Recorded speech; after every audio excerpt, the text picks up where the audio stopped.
Welcome to GS news तक में आप सभी का बहुत बहुत स्वागत करते हैं। आज बात करने वाले हैं धीरेन्द्र शास्त्री के बारे में और देवकी नंदन जो ठाकुर हैं उनके बारे में।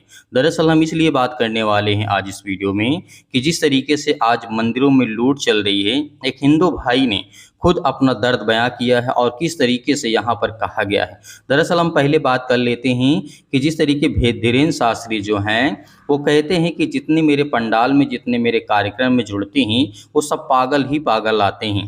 तो इनकी ऐसी सोच ऐसी मानसिकता है, ऐसे लोग हैं। लोग जाते हैं अपने विश्वास के द्वारा और जिस तरीके से लोग अपने जाते हैं धर्म के अनुसार और वहाँ पे वो विश्वास रखते हैं, भरोसा रखते हैं। लेकिन धीरेन्द्र शास्त्री एक ऐसा व्यक्ति है, उसके अंदर इतना घमंड, इतना अहंकार है कि वो कहता है कि जितने लोग, यहाँ तक कि वो विधायक तक को भी कहता है कि ये सब मेरे पागल हैं। मतलब ये सब पागल हैं, जितने लोग आते हैं या मुझसे जुड़ते हैं या मेरे जितने कार्यक्रम में उपलब्ध होते हैं या आते हैं वो सभी लोग पागल हैं। पहले आप इस वीडियो क्लिप को देखिए, उसके बाद मैं आपको ये दिखाऊंगा कि किस तरीके से एक हिंदू भाई ने किस तरीके से मंदिरों का काला सच आपके सामने रखा है।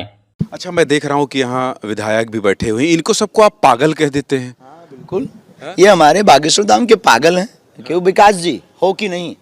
आइए आइए आइए। आप छत्तीसगढ़ में रायपुर के विधायक हैं, लेकिन हमारे पागल हैं, उसमें कोई संदेह नहीं। से आपने देखा कि यहाँ पर जिस तरीके से धीरेन्द्र शास्त्री ने कहा कि मेरे साथ जितने लोग जुड़ते हैं सब पागल ही पागल जुड़ते हैं। बहुत सारी ऐसी घटनाएं आपको देखने को मिलती रही होगी और बहुत सारी ऐसे जो कमेंटमेंट है जो करता रहता है धीरेन्द्र शास्त्री बाबा और बागेश्वर धाम वाले जो बाबा हैं, क्योंकि महिलाओं के ऊपर बहुत ज़्यादा टिप्पणी करता रहता है। दरअसल जब आगे हम बात करते हैं तो अब हिंदू भाई का जो कहना है, पहले आप इस वीडियो को देखिए, उसके बाद हम आपको बताते हैं। आज मैं आपको मंदिरों का वो काला सच बताने वाला हूं जिस काले सच को सब छुपाते हैं। दोस्तों, इससे पहले कि इस वीडियो को कोई डिलीट करवा दे किसी भी वजह से, इस वीडियो को अभी के अभी शेयर कर देना और आप मेरी बात ध्यान से सुन लेना। मत वीडियो को लाइक करना, मत शेयर करना, बस मैं हाथ जोड़ के बोल रहा हूं, मेरी बात 2 मिनट ध्यान से सुन लेना। अब से ठीक 3 दिन पहले मैं गुजरात गया, मध्य प्रदेश गया और वहां पर 12 ज्योतिर्लिंगों में से 4 ज्योतिर्लिंग मौजूद हैं। वो मंदिर मौजूद है जिनकी सबसे ज्यादा मान्यता है। दोस्तों, मैं भगवान के दर्शन करने के लिए गया। मैंने वहां पर क्या देखा, एक बहन जी रो रही थी, उसकी गोद में एक बच्ची छोटी, वो भी रो रही थी। मैंने कहा बहन जी क्या हुआ, इस बच्चे को चुप कर लो ना, और आप कब से खड़े हो? तो उस बहन जी ने रोकर जवाब दिया कि भैया मैं रात के 3 बजे से, यानी कि जो सुबह के 3 बजे होते हैं तब से, और जब मैंने ये सवाल उनसे किया था जब बज रहे थे 4:30, यानी कि उन्हें हो गए थे लगभग 13.5 घंटे लाइन में खड़े खड़े सिर्फ। तो मैंने कहा बहन जी आप इतना कष्ट क्यों झेल रहे हो? बहन जी ने बताया भैया मेरी गलती बस इतनी सी है कि मेरी जेब में 500 रुपए का नोट नहीं है, मैं गरीब हूं। अगर मेरी जेब में 500 रुपए होते तो यही मंदिर के पुजारी मेरे वीआईपी दर्शन करवा देते। मुझे उस बहन जी की बात पर यकीन नहीं हुआ। मैं गया पुजारी जी के पास, मैंने कहा पुजारी जी भीड़ बहुत ज्यादा हो रही है, मुझे दर्शन करने भगवान के। पुजारी जी ने कहा 500 रुपये लगेंगे, वीआईपी पास मिलेगा आपको और आपके 2 मिनट में हम वीआईपी लाइन से आपको लाएंगे और दर्शन करवा देंगे। मैंने कहा अच्छा हाँ। फिर मैंने कहा यार पंडित जी इससे ज्यादा और कुछ क्या हो सकता है? फिर पंडित जी ने बताया भाई थोड़ा सा खर्चा कर ले, फिर बच्चे 5,000 रुपये लगेंगे और हम आपके हाथों से जल चढ़वा देंगे भगवान को। मैंने कहा अच्छा। मैंने कहा पंडित जी और बताओ। फिर पंडित जी ने बोला कि 11,000 रुपये की पर्ची कटेगी, आपको भगवान के चरणों में चढ़े हुए प्रसाद, फूल और चुनरी भी मिल जाएगी। मैंने कहा यार पंडित जी ये तो बहुत अच्छी बात है। और मैंने कहा पंडित जी आप एक काम ना करो, आप 11,000 रुपये की जगह आप मेरे से 51,000 रुपये ले लो और एक बार भगवान को हो सके ना तो बाहर ही बुला दो। भाई जब 5,000 रुपये में आप हमसे जल चढ़वा सकते हो, 500 रुपये में केवल दर्शन, 5,000 रुपये में जल चढ़ा सकते हैं और 11,000 रुपये में हमें भगवान के चरणों में चढ़े हुए फूल मिल सकते हैं, प्रसाद मिल सकता है, तो भाई 51,000 रुपये में शायद हो सकता है पुजारी जी आप भगवान को बाहर ही बुला दें। और हो सकता है पुजारी जी 51,000 की जगह अगर आपको 1,51,000 रुपये दे दिए जाएं तो शायद आप भगवान को हमारे घर ही भेज दें। हो सकता है ना?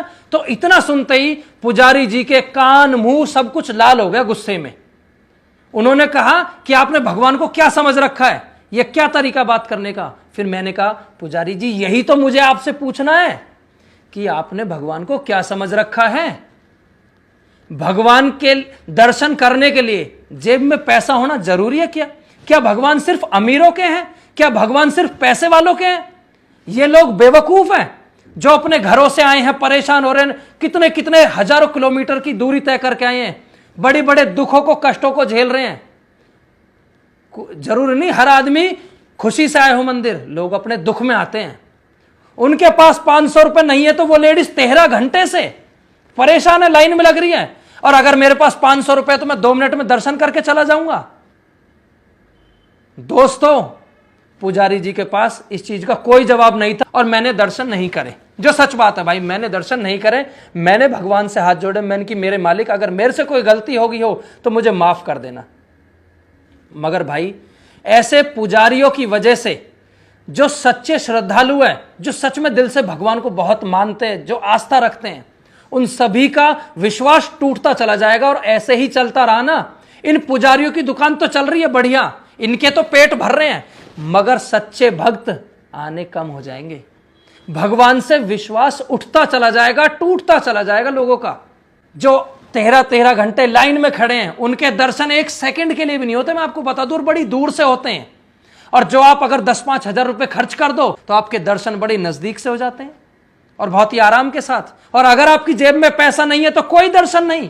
ऐसा कैसे भाई, इतना भेदभाव क्यों? इसका जवाब आप लोग कमेंट में शेयर करो। आपकी क्या राय है? क्या इस मुद्दे पर चर्चा नहीं होनी चाहिए? मैं देश के प्रधानमंत्री मोदी जी से हाथ जोड़ के विनती करता हूं कि हमारे जितने भी बड़े बड़े मंदिर हैं, जिनकी बहुत ज्यादा मान्यताएं हैं, जहां पर बहुत ज्यादा भीड़ लगती है, जिन मंदिरों पर लोगों का बहुत ज्यादा विश्वास है, उन मंदिरों पर हर जगह यही चल रहा है। किस किस मंदिर का नाम लूं मैं? प्रधानमंत्री मोदी जी, आपसे विनती है कि इस मुद्दे पर भी कुछ ना कुछ कोई मजबूत नियम बनाओ, जो ऐसे घटिया पुजारियों की दुकान बंद हो जाए और सच्चे श्रद्धालु जो ना जाने कितने कितने घंटे लाइन में लगे रहते हैं, उन सबको इंसाफ मिल सके। और अगर मेरी बात गलत लगी हो तो भी कमेंट करना, और सही लगी हो तो इस वीडियो को पूरे हिंदुस्तान में शेयर करना, जो इस मुद्दे पर चर्चा हो सके, इस चीज पर कोई मजबूत कानून, कोई कार्रवाई, कोई नियम सही आ सके। क्योंकि भगवान पर हक हम सब का है, भगवान हमारे हैं और भगवान के लिए हम सब बराबर है। जैसे आपने इस वीडियो को देखा, यहाँ पर हिंदू भाई जो है वो खुद दर्शन करने के लिए मंदिर में जाता है और वहाँ पर प्रवेश करता है, और दरअसल वहाँ पर पैसे जो देते हैं उनकी अलग लाइन लगती है, और जो पैसे नहीं देते हैं उनको घंटों, 12 घंटा, 14 घंटा, 15 घंटे लाइन में लगना पड़ता है दर्शन के लिए। दरअसल ये घटना उचित नहीं है, चाहे वो किसी भी धार्मिक समुदाय का हो, किसी भी धर्म का हो, किसी व्यक्ति का हो, क्योंकि यहाँ पर पैसे लेकर के पूजा करना गलत है। क्योंकि यहाँ पर जब उसने एक शब्द और भाई ने कहा कि जब मंदिर में उसने प्रवेश किया, 500 रुपये दिया, तो उसने कहा मुझसे 51,000 ले लीजिए, उसके बाद मुझे क्या करिए, मुझे क्या कहते भगवान को बाहर बुला दीजिए। और इसमें क्या कहते आगे उसने बात जोड़ा कि यदि 1,51,000 मैं आपको देना दूंगा तो क्या भगवान को मेरे घर भेज देंगे? तो वहाँ पर जो पंडित होता है वो आग बबूला हो जाता है, और उससे जिस तरीके से इन शब्दों का इस्तेमाल किया आपने सुना ही है, इस वीडियो को देखा ही है। इसीलिए मैं कहता हूँ किसी भी धर्म का हो, मैं किसी धर्म का विरोध नहीं करता हूँ, लेकिन इतना पाखंड नहीं होना चाहिए। और इतना जो पैसा, क्योंकि ईश्वर जो होता है, भगवान जो होता है, वो निर्धन के लिए भी होता है और पैसे वाले के लिए भी होता है। लेकिन जो आज हमारे भारत देश में चल रहा है, मंदिरों के नाम पे लूटा जा रहा है। आज ओबीसी, SC, ST के लोग जो हैं उनको दबाया जा रहा है, उनको मारा जा रहा है, पीटा जा रहा है। और मनुवादी विचारधारा, ब्राह्मण विचारधारा के जो लोग हैं वो अच्छे से कमाते हैं, अच्छे से उसी को खाते हैं। दरअसल उनके पास किसी प्रकार का वो कोई काम नहीं करते हैं, मेहनत मजदूरी नहीं करने जाते हैं। जितने लोग ओबीसी, SC, ST के लोग हैं वही उनको पैसा देते हैं, वही उनको खिलाते हैं और उनको पूछते भी हैं। ये सामने घटना आती रहती है, जिस तरीके से भाई ने कहा और बयान दिया। और दरअसल ये हकीकत है क्योंकि आप किसी अछूत को आप ये नहीं देखेंगे कि जाएंगे और वो मंदिर में जाने का प्रवेश मिलेगा, नहीं मिलेगा। ओबीसी का हो, एससी का हो, एसटी का हो, उनको जाने की इजाज़त नहीं दी जाती है। दरअसल वहीं पर जब आप हम बात करते हैं प्रभु यीशु मसीह में, जब लोग आते हैं तो यहाँ पर किसी प्रकार का कोई लालच नहीं होता है और ना ही किसी प्रकार की यहाँ पे लालच दी जाती है और ना ही किसी प्रकार का पैसा मांगा जाता है। दरअसल जो दान होता है वो आपकी स्वयं की इच्छा के अनुसार होता है। यदि आप देना चाहें तो दे सकते हैं। इसका मतलब ये नहीं है कि आप ये कह दें कि हमें 50,000 चाहिए तो हम आपको आपके लिए प्रार्थना करेंगे, हमको 1 लाख चाहिए। आपके लिए हम सुबह शाम प्रार्थना करते रहते हैं थैंक्स यीशु चैनल में, इसीलिए आप वहाँ पर जुड़िए और प्रार्थना भी करिए। ऐसे पाखंड से जितने लोग हिंदू भाई प्रेरित हैं वो लोग सावधान रहें, सतर्क रहें, क्योंकि ईश्वर सभी के लिए है, चाहे उसके पास पैसा हो या ना हो। मिलते हैं नेक्स्ट वीडियो में। आपकी जो भी राय हो हमें कमेंट बॉक्स में कमेंट करके जरूर बताइएगा। परमेश्वर आपके परिवार को बहुत सारी आशीष दे।